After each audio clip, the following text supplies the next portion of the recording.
Welcome to the Real Estate Syndication Show.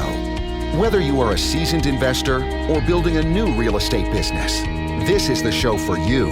Whitney Sewell talks to top experts in the business. Our goal is to help you master real estate syndication. And now your host, Whitney Sewell. Lionshare Bookkeeping believes the key to generating wealth is understanding where it comes from and where it needs to go. They provide bookkeeping and financial coaching exclusively to real estate investors, focusing on cash flow, strategy, and action. Go to lionsharebookkeeping.com/apartments to connect with them now. This is your daily real estate syndication show. I'm your host, Whitney Sewell. Today, our guest is Mitch Rosen. Thanks for being on the show, Mitch. Thanks, Whitney, for having me. Nice to meet you. You as well. And Mitch is a senior director, head of real estate at Yieldstreet. He entered the real estate investment space as an analyst at Capital Trust at the time of publicly traded mortgage REIT, specializing in subordinate debt lending. Mitch joined JP Morgan in July of 2000 after graduating from Emory University with a BBA concentration in finance. Mitch, welcome to the show. I'm always grateful to have just your level of expertise, as part of our guests, and provide that value to the listeners, just from your experience. Give us a little more about, maybe what you do right now and how you got there. Maybe we can talk a little bit about maybe the background of Yieldstreet but a little bit about your experience getting up to that. And then let's dive into, what is Yieldstreet, right? Right. we can talk about the differences a little bit and would love to hear your thoughts on that and dive in. But give us a little more background and then let's work up to how you got to Yieldstreet. Fantastic. So like I had mentioned, I've been in the investment side of CRE my whole career, virtually my whole career. As you mentioned, I worked at a firm called Capital Trust, which is a publicly traded mortgage REIT at the time that focused specifically in the mezzanine part of the capital stack. If you think about pre-2005, most borrowers who needed subordinate debt would basically solicit the mezzanine component separate and distinct from the first mortgage component. And there was a whole host of companies that emerged post-98 to cater to that part of the capital stack. What eventually happened is that the bank said, you know what, we'll just do the whole stack and syndicate the back piece on the follow and make that spread and make that margin, make the fee. And so, yields compress, as you would imagine. But those companies like Cap Trust continued to grow and scale as the CMBS market evolved and grew as well. I then left Capital Trust and went to go work for a multi-billion-dollar alternative asset management firm called Marathon Asset Management in June of 2004. At the time, Marathon was launching a lending program through a balance sheet fund called the Structured Credit Fund. And we grew. I was the third employee hired for the division with my two bosses at the time. And we grew the group from 3 people to 20 plus. We had 4 offices in the country and a $2 billion, primarily first mortgage and subordinate B note CRE portfolio, all asset classes nationwide. I then left there in Feb of 13 to join another alternative asset manager called Brigade Capital to spearhead their foray into CMBS investing, primarily commercial mortgage-backed securities and other higher levered, higher yielding CRE debt. Wow. I then joined. Okay. Yeah. So I wanted to ask you just for a second though, for our listeners, that a lot of terms here maybe they haven't heard before, like subordinate debt, sorry about that. Some of those things. Could you just, and we won't spend a ton of time on it. We have done other shows on it, but I just thought it'd be a great time for you to elaborate different types of debt, what that, just quickly, so they understand what you're talking about when you say subordinate debt versus mezzanine debt or other types of debt. Sure. Yeah, absolutely. So if you think about an analogy to buying a home, which would be the most conversation for some folks, you buy a house, you go to a bank, you ask for a mortgage of call it 75% of the purchase price. You buy a house for $100, you borrow $75 and you put up $25 of cash. If you use that same analogy for a commercial mortgage property or commercial real estate property, you're buying an office building for $100 and you go to a bank and they give you $75, you may not want to put up $25 of cash. And so another lender will come in and say, hey, I'll give you $10 more, and you only put up $15. Now that $10 from a third-party lender will be more expensive and will be behind the first mortgage and priority of repayment. So in the event of a problem arising, while you are, in theory, senior to the equity of the owner, you are behind a fairly large mortgage, and that has its all complexities tied to it. So that's what a mezzanine or subordinate lending is. Nice. And I appreciate that. I just love to explain those things, or have them explained, for the listeners and for all of us, so we can all be on the same page. So tell us a little more about Yieldstreet and what that is. Sure. So Yieldstreet is an online digital wealth platform. We've been around since 2015 with the mission and goal of trying to bring alternative investments to retail investors. These are, investment opportunities that traditionally have been able to access. And we do that primarily vis-a-vis 5 different business lines. And then we are continuing to expand, 1 being real estate, 2 being litigation finance, 3 being private business credit, 4 being marine finance, and then lastly, art finance, mostly asset-based lending. We often partner with third-party originators or directly originate the product ourselves. And we have a unique structure where we are able to balance sheet these investments and close on them, and then syndicate through our retail investor network through our website. We've done over $1.7 billion of total closing since 2015. And we've repaid both interest and principal over $800 million in that time period. So we're very proud of our track record and the investor group that we have. Yeah, congratulations on that. That's incredible milestone there as well. And so tell me a little bit about the investor who uses, Yieldstreet. Right. So I think we have 2 groupings I would highlight. You have what's called the Henry high earning but not rich yet category. People who are maybe on the younger demographic spectrum who are making good incomes, but don't have quite the available investment dollars to put $50,000 to $100,000 in a specific investment. Maybe they're utilizing stocks and bonds, mutual funds, closed-end funds, but have not really tapped into what I would call the alternative space, whether it be real estate or other asset classes. That's one segment that we definitely cater to. The second one is maybe folks who have more accumulated wealth and are just more open to and excited about different ways to tap into alternative investment product.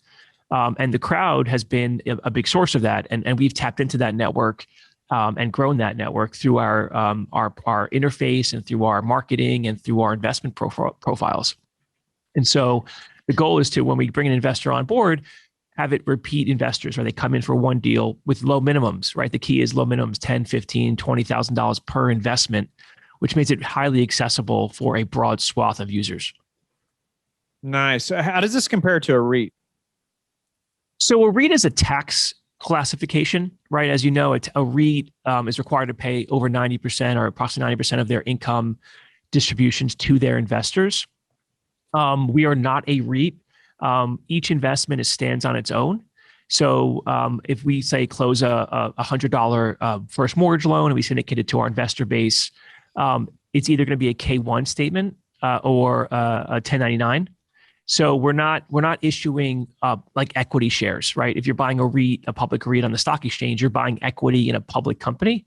We don't issue equity in a company in that nature. Okay, no, that's great clarification right there. I know that's probably something people are asking. So speak to like Yieldstreet versus a syndication. If somebody's purchasing a 300-unit apartment community and investors thinking about investing in that versus something like Yieldstreet, what's some differences there? Maybe pros and cons. Right. So it's a great question. When you think about how people often investors find these opportunities, it's often word of mouth. It's often through friends or friends of friends who have invested with someone and had successful outcomes and say, hey, listen, I put some money in with Mr. Bill and he invested in a 300-unit multifamily like you highlighted and had a good experience. And I've repeated my investments with him or her and we've grown together. You should give it a try. What we've tried to create is a platform by which investors can get some comfort from some form of vetting, if you will, or underwriting of the issuer, the GP, or the deal itself with us and our partners, and make it in a very efficient, accessible format. You're tying a bank account to a wallet that we've created. You effectively go on our website and you can read through the investment opportunity. What are the risks? What are the mitigants? Pros and cons, things to think about, duration, yield profile, borrower profile. It's a very succinct, easily digestible format that we think enables investors to make an informed decision in a fairly efficient time frame. Nice.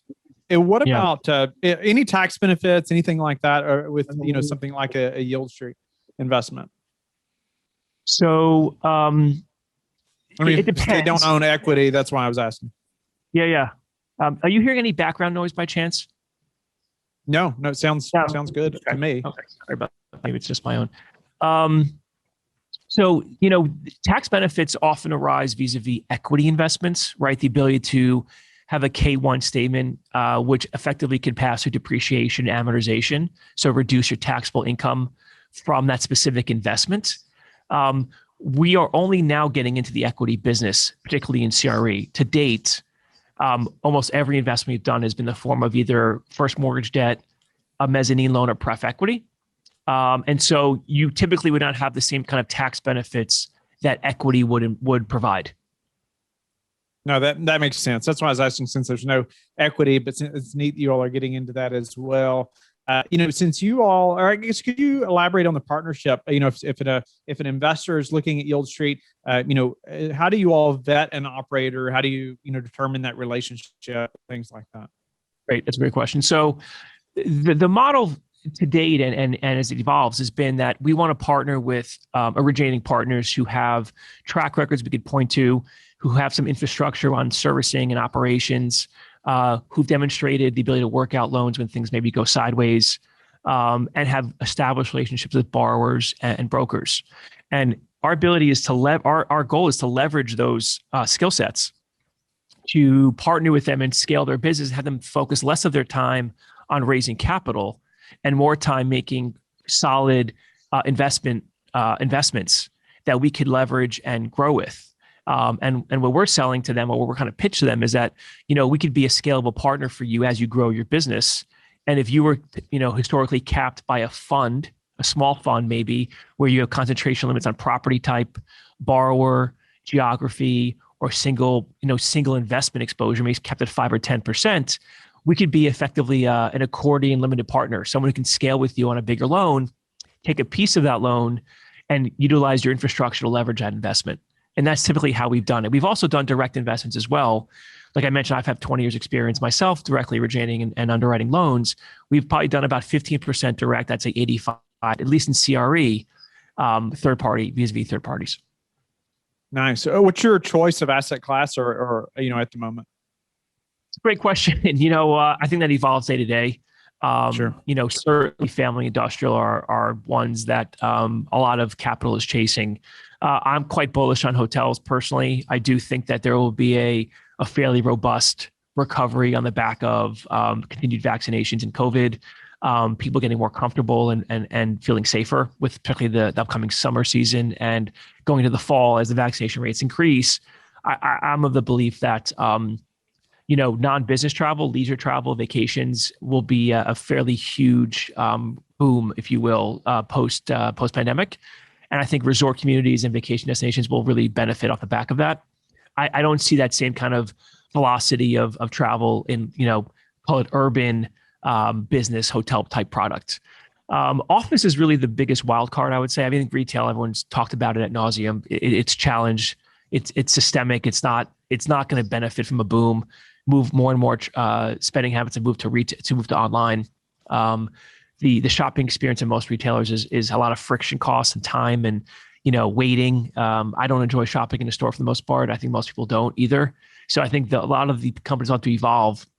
I read an article yesterday about how the best retailers that have the most success, Apple, Lululemon, and others like that, are really going to try to extract their stores from a mall, which really only benefits other retailers and not themselves, and move to more single location properties, right? Just an Apple store, just a Lululemon store. So I think retail is challenged in a big trouble spot. Office, it's really, I don't have information yet to make a prognostication on that. I do think it's going to be challenged. I think that there will be a hybrid model post-pandemic. I think some companies will look to bring back people 5 days a week. I think some on the other spectrum will continue to do a fully remote, like a Yelp or others like that. And there'll be everything in between. I think the longer we have this model of hybrid or work from home, the more ingrained those habits become. So I don't have a great answer for office. And I think that's probably the hardest asset type right now to underwrite. Yeah, for sure. What about, I meant to ask you earlier about, the investors that are looking to invest in Yieldstreet or through Yieldstreet. What about minimums? So we try to keep minimums very low. So we have deals that offer as low as $5,000 per investment. And so the goal is to make it accessible to everyone. Most of our investments, if not all of them, are actually only available to accredited investors for the time being. But with that said, we did launch a 40 Act fund called the Prism Fund, which is open to any type of investor, accredited and non-accredited, with a very low minimum of under $5,000. So people can come in and try the product, see what kind of investments you make in that fund. And the funds that it's a very broad swath of investments across the different verticals. So you're getting access to all 5 of those verticals: CRE, I mentioned art, marine finance, litigation finance, and private business credit in that fund. So it enables you, if you're not accredited, to get exposure to all those different asset classes. Could you give us an example of maybe a recent fund, or if someone invested, just maybe some the return structure or distributions and things like that? Sure. So I'll speak to the CRE side just because I'm more familiar with it and it's what I've overseen. To date, every single investment stands at its own SPV. So if I make a $10 million loan, we create a limited liability company. We then syndicate investors to investors through that one investment. So they're really getting bespoke exposure to one property or one investment, whether it be a mortgage loan or mezzanine loan. In some cases, we may secure a little bit of leverage within that SPV to amplify the return profile. I would say we don't do it very often, but for the better quality real estate with the better borrowers, the market's quite competitive on the rate side. So you might want to get a little bit of leverage to kind of juice your return a bit, but very prudently, very cautiously. We don't ever want to expose investors to adverse event. And so we're trying to always minimize that leverage. We then syndicate that investment through the platform. And we as few as 50 and maybe as many as 400 investors. And then we close it. And so the investment's closed. And now those investors will receive oftentimes monthly distributions from interest reserves and or cash flow from the property. And then when the loan is repaid, ideally we collect that capital from the borrower and we distribute it back to the investors. I'd say the average duration from our investments on the CRE side are under 3 years. In most cases, under 2 years, in fact. Nice. Would you speak to just some market dynamics and even the implications of just the potential rising rates? Yeah. I'm of the belief that this is more of a blip. I do think that rates will continue to stay low for longer. While they may normalize a bit, the 10-year is now around 120, I believe, or 130. I don't foresee, and I'm not a rates guy by any means. So I'm just kind of regurgitating what I've read and what I've seen. When you're a real estate investor, you don't make bets on rates, you make bets on real estate. So I try not to kind of sound overly knowledgeable on this topic. But what I would say is that, there's a very clear Fed and monetary policy to ensure low rates for longer. I think the market is reacting to this potential 1.9 trillion federal relief bill. And so when you kind of when you pump that kind of capital into the economy and you look at what was done previously, it oftentimes results in inflation of some degree. I think if you maintain 2%, I think we're good.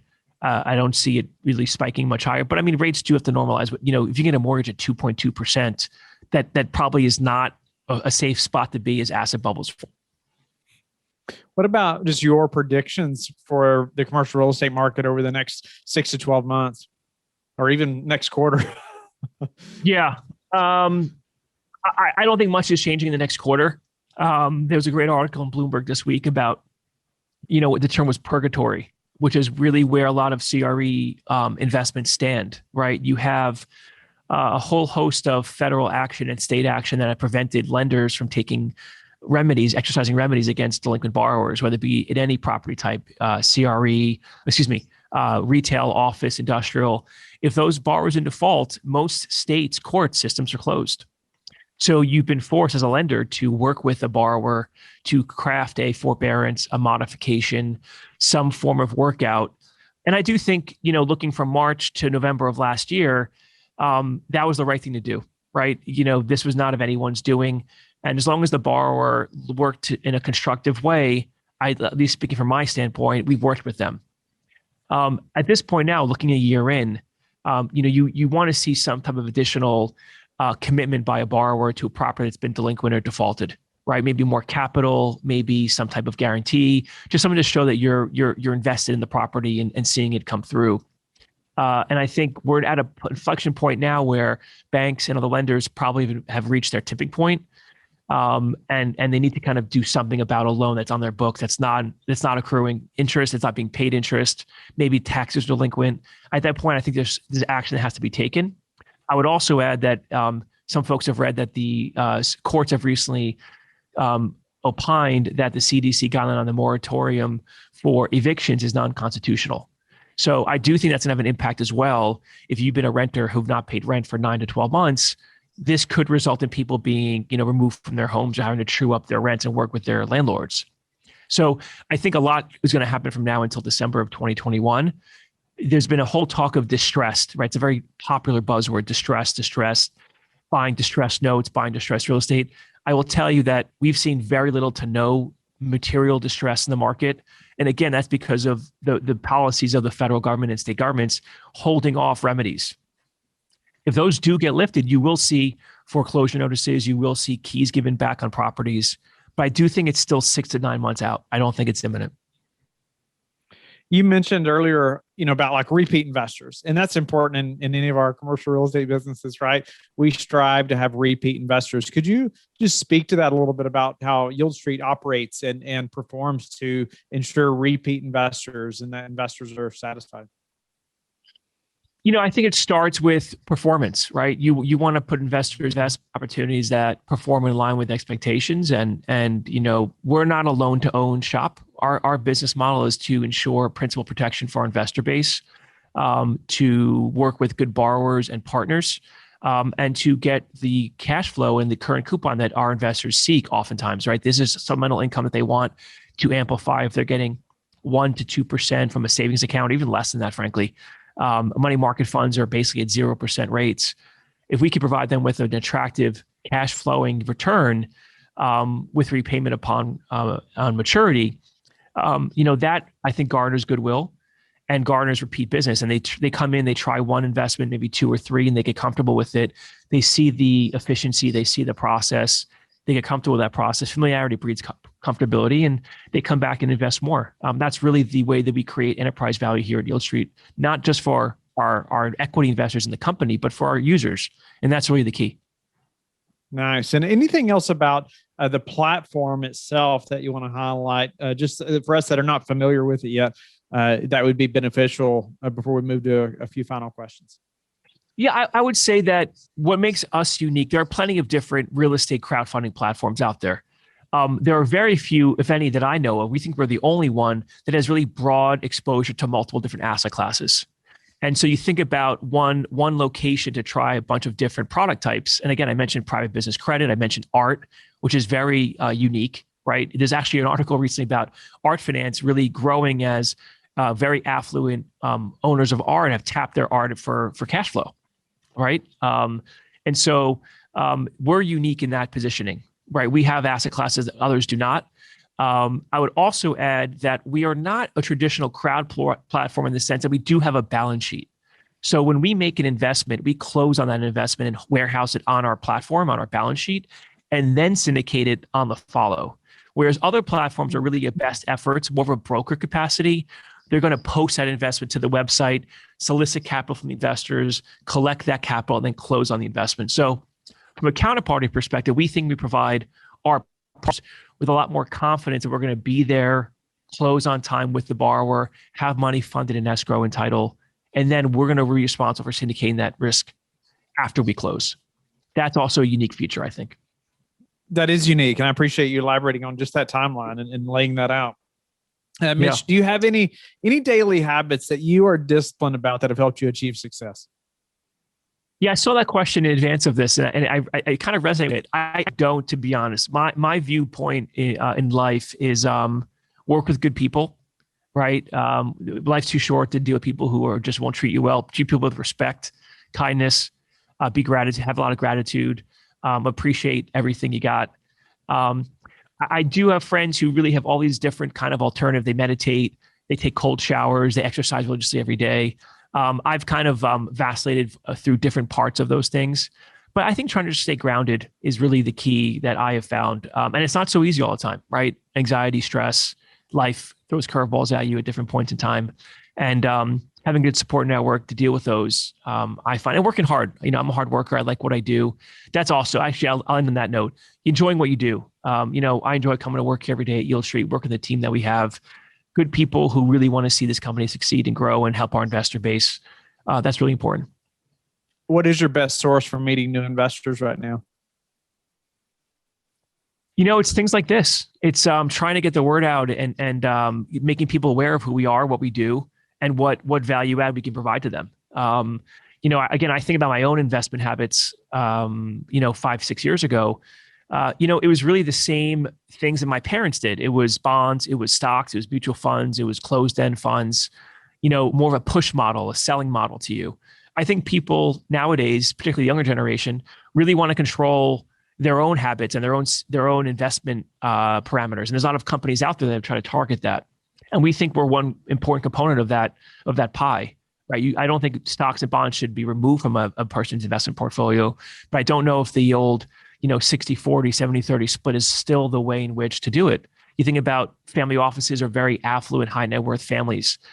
Oftentimes 20% is in real estate, right? Maybe 25% is in alternatives. And so the goal is to maybe explore and educate users about those different buckets and how to efficiently and access them. And that's part of Yieldstreet's mission.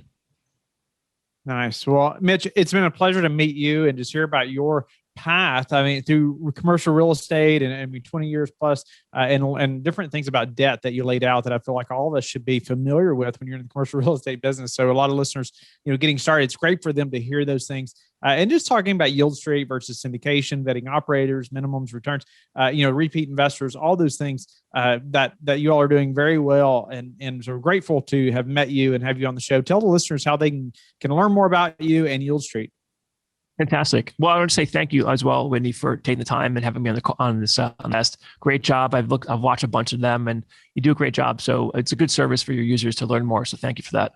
As far as Yieldstreet, go to www.yieldstreet.com. That's YIELDSTREET.com. It's very easy to sign up. You'll get our emails. You'll see our offerings. We have an IR team that is happy to respond to any questions or requests about information, and check us out. We're happy to respond to any questions you guys have. Thank you for listening to the Real Estate Syndication Show, brought to you by LifeBridge Capital. LifeBridge Capital works with investors nationwide to invest in real estate, while also donating 50% of its profits to assist parents who are committing to adoption. LifeBridge Capital, making a difference, one investor and one child at a time. Connect online at www.lifebridgecapital.com for free material and videos to further your success.